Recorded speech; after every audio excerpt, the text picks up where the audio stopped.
Game 4. And I kind of made the joke on Twitter, but I'll say it again. Someone called 911 because Heart is on fire.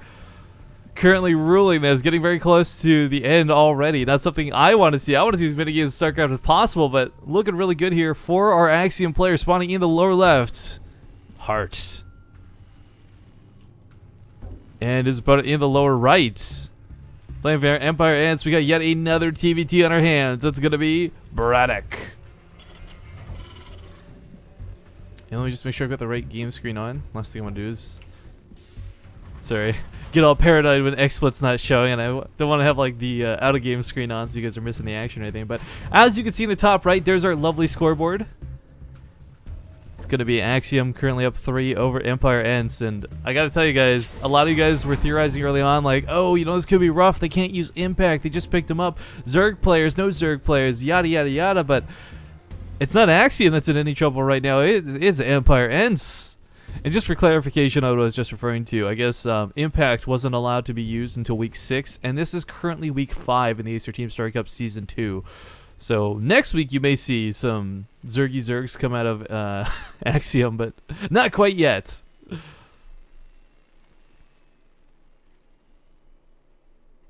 Okay, command started to come down for BratOK. Heart going with the Barracks opener here. On Whirlwind, a little surprised both players aren't playing just pure greedy. I mean, that's the advantage of Whirlwind. You've got that Cloak of Darkness, the shroud of where did my opponent spawn, but looks like Heart will scout his opponent right away. I don't know. This is the thing that kind of bums me out here is these are not just quicker TVTs than to be expected, but more unorthodox TVTs than expected. I mean, I don't even want to count the game with Happy, guys. Let's forget that the game with Happy happened for a moment.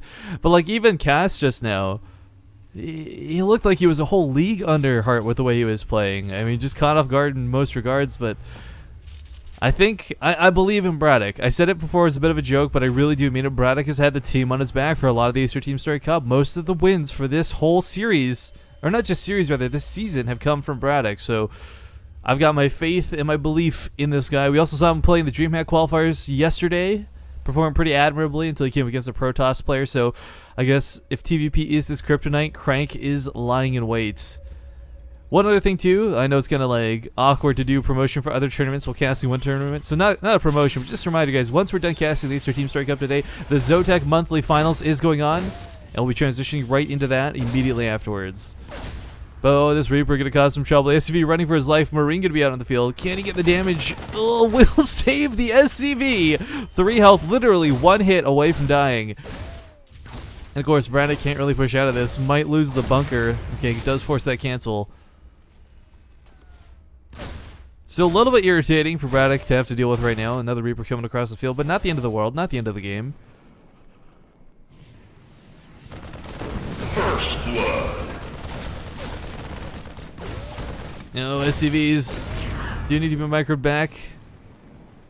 Heart is at the disadvantage of there being low ground and a huge, or sorry, not huge, a really small choke when it comes to Reapers. This isn't like Star Station. They can't jump in from any angle. Marines will have that initial advantage and will pick off one of the Reapers. And that's actually quite huge. Second Reaper will have to be driven back by that one Marine. If this bunker gets up, BratOK will be okay. But of course, Factory's going to be finishing up. So Hellions will be out in non too much time. And this Hellion threat becomes less and less of a threat and more of just a presence on the field. But once again, we got Banshees coming out of Heart. Nothing too unexpected. And we'll see if BratOK gets caught in the same trap that his previous Terran brothers have been, where Banshees just, they make him wince and shudder and cry at night. What is this in chat? Hello, I'm 48-year-old man from Somalia. Sorry for my bed, England. I sold my wife for internet connection for play Legend League, and I want to become the goodest player like you. I play 400 ping on Brazil. Dude, this isn't even League of Legends. If you're gonna troll, at least troll the right game. Come on, man. I like the bad English though. Like that's like, I feel like you have to have really good English in order to make English that bad. But hey, maybe that's just me. Oh, Reaper is sniped off as it runs across. But no Viking out just yet. BratOK, a little tentative here. We're going to make the medevac come out first, but Hellion's going to become one way. Banshee will be coming the other. Actually, oh, hold the phone. Wait, Rifkin called Banshee, but Heart went for medevac and Cloak? Was this a mistake? Is he gonna ferry the Hellions over to the main, maybe? That's the only thing I could think of. I mean, go for the cloak still makes sense. Banshee will eventually be out in the field, but go for a medevac first. Hold the phone. Yeah, really caught off guard by the copy pasta, but Hellions can, of course, be elevated from here over to here. We'll allow them to run amok in the main, and quite frankly, BratOK's defenses are going to be here at the front, and oh no. He's going offensive. He needs everything at home. Oh god. And he's going mech, so his production is going to be in the gutter. I mean, he'll eventually have enough to clean this up. But that's the keyword, eventually. There's 4 Hellions coming into the SCV line right now. This is more than enough to deal a ton of damage to the SCVs. Not being too dissuaded by this, though. Hart is going to find some adversity at home. 2 Widowmines coming out here. Lots of Marines unloading in the main. But, oh god, I feel the damage was done. 9 SCVs killed, and those Hellions got out alive to see another day. 1 Widowmine's going to remain broed for now. Going to pick up an SCV. Okay. Forcing a scan. It's actually kind of worthwhile. I'll explain why in a second. I'll wait to see how the rest of this goes. Can the Widowmine go off on the Banshee, though? No focus fire. No micro on the Marines either. Could pick them up in the medevac. BratOK, though, of course, at home dealing with those Hellions still. Oh, dear, oh, dear. He is not paying attention. Those Hellions need to be dealt with promptly. What's surprising is they still have, like, a lot of health on them, too. This is Hart with some great micro. Picking up and dropping, picking up and dropping. And, of course, he can't under-respond. BratOK has to bring everything in order to deal with this. And, oh, my God. Hart! You monster! I wish I had the Gladys voice. That'd be like perfect right now. You monster. But okay, another Widowmine, or another kill goes off on that Widowmine. 2 kills in total for SCVs, but forces another scan. To explain the significance of this, guys, scan. Ooh, hang on. Might finally clean this up with a Viking. His own Hellions. Alright. BratOK Plague Mech, ladies and gentlemen, under stress, under duress, has no anti-air for this Banshee that is now within the base. He's got the 1 Viking, sure, but where's the detection? No scans available just yet. And of course, the Banshee can't outrun the Viking throughout the scan, so. Alright, Banshee, actually not even going to be microed around, does just go down rather quickly. Perhaps should not have been able to. But anyway, so the scans. We look at the resources lost. It's pretty even right now, but what you have to consider is Hart threw away, or I'll put it up here in case you guys weren't looking in the bottom right. In case you don't know, by the way, in Game Hart, you can look at the bottom right, shows everything down here. But at any rate, every scan is going to cost you approximately 250 to 270 resources.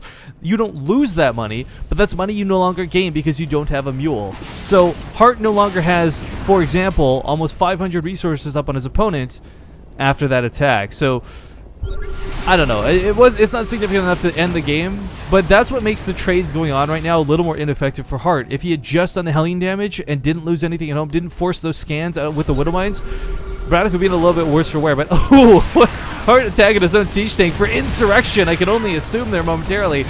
Supply depots will have to go down because Hart has to wait till he comes up the ramp. He cannot engage on the ramp. If he tries to, he'll be in some trouble.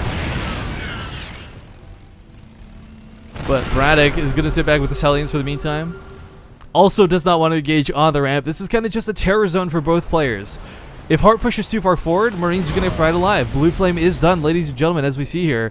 And of course, if BratOK moves into the tank fire, could be in for some trouble. Lands the Vikings to soak some of these hits. Will come on forward. Needs to lift up the Vikings, though. Needs the anti-air for that Banshee. 1 Hellion drop coming in. And no Marines in that bunker. And this is, of course, Blue Flame Hellions. Ladies and gentlemen, these SCVs are lining up. And I think Hart realizes that at the last second. A little bit of panic does go off. But tit for tat, he pays his opponent back with some SCV kills. How many do you manage to get there? Not enough to even it up. It's still some pretty good SCV kills nonetheless. Forcing off all that lost mining time. 3rd base, though, established for Hart, so he's not in too much disarray while this is going on. And all these Hellions are so darn low. So are those Vikings. BratOK with a tattered army, to say the least. This is not looking good for our Empire player, but coming on in here, finding a siege tank, wanted SCVs, distracted a little bit with that auto attack. Gonna waste their time on the Marauder. The SCVs are right below you, man. Go for it. Go for the gold. Go for the blue, I guess, in this instance. Some good kills going off nonetheless. SCVs lining up still for that last Hellion. And suddenly the damage here from 2 different fronts. Lots of freshly dropped mules. BratOK has found a way back into this game. 34 workers killed, but let's not forget, again, that 3rd command center is up and running. And with the mining going on up there, it's not really an issue that he's losing so much at home. Oh, this medevac will go down, will go down. It can boost, it can boost, it can boost, it can boost! Oh no! BratOK loses 4 Hellions within that medevac. Those were crucial Hellions.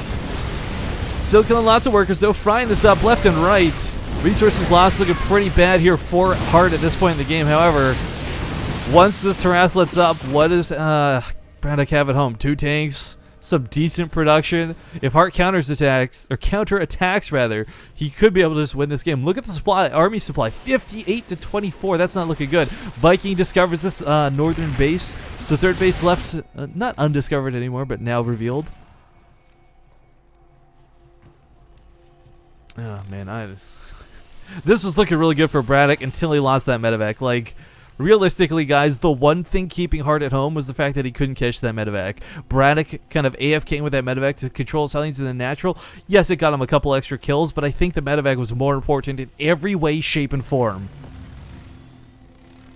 Oh dear. BratOK in for some trouble. I mean, this isn't even... The Blue Flame Hellions, they get no bonus versus Marauders. Marauders will stim on top of these tanks. There's too few tanks for BratOK to take a good engagement, and I think he's about to realize that Hellions is going to run right into this army, and what little he had to be cannon fodder is even less now. Big siege up. Actually, you know what? BratOK with the spread on his tanks is quite nice. However, there's still this gap where the Marauders can get into the third base. Could be a bit of a problem. Yeah, they're going to take a bit of tank fire, but not too much. SCVs are gonna need to be pulled or something. Hellions coming in, but of course Hellions versus Marauders, just tickles, I think. But lucky for BratOK, Hart, despite having the army advantages for a little bit, has an upgrade lead as well. Can't really push into this sort of spread out siege tank line. However, if he comes in from the left side, over here, it's probably his best engagement path, and I think he realizes that with a couple of units wrapping around. We do have a barracks here to scout, kind of like an overlord, has an eye in the sky, knows what's going on. Hellion's going to go all the way around the field to circumvent any sort of army that he might accidentally run into and try and get into this third base. However, there is a bunker down. Oh dear. Not going to be able to get free damage off, but can skirt around it and get behind the mineral lines to do a lot of damage. Hellion's going to come through the south as well. BratOK, I really like that he's doing this. He knows he can't sit at home. If he simply sits at home, he will lose the game. So trying to be proactive, trying to get across the map. Hellion's going to try and get into this base, but concussive shells are a hell of a drug. Oh, they're not really a drug, but they're a cool upgrade as they do kind of shut these Hellions down. Speed is stripped away. Meanwhile, a couple Hellions do make it into the third. They get a couple of good kills, but distracted by the Marauder. Need to be over here, BratOK. Oh, dear. Meanwhile, it looks like a drop has gone off in the main. Picking off the Tech Labs, a big deal. Going to draw a lot of this tank fire backwards. Medevacs will go down, so he can't really boost out of here. Has to, needs to repair these supply depots. BratOK doesn't really have the economy to replace this too easily. Vikings need to land or get on out of there. Marauders getting right on top of the tanks. Big damage being done. Pushing through the main entrance. Now dropping on top of the tank line. Allowing Hart to push in unsieged on top of these tanks. BratOK getting crippled on his front line defenses. However, he does have enough within his base, I believe, to hold this if he can just get in a good position. But looks like a good position will not be allowed. Siege tanks from Hart are in such a good spot. SCVs are being pulled. Desperate measures. I mean, good game is called. BratOK. Oh my god, this will take... Oh god, this is game 5 coming up, guys. Hart is 1 game away from an all-kill. Oh, jeez. Deep breath, Rifkin. Calm the hell down. I imagine Chaos will come out next. We're going to go to ads real quick, guys. I'll be back in a sec.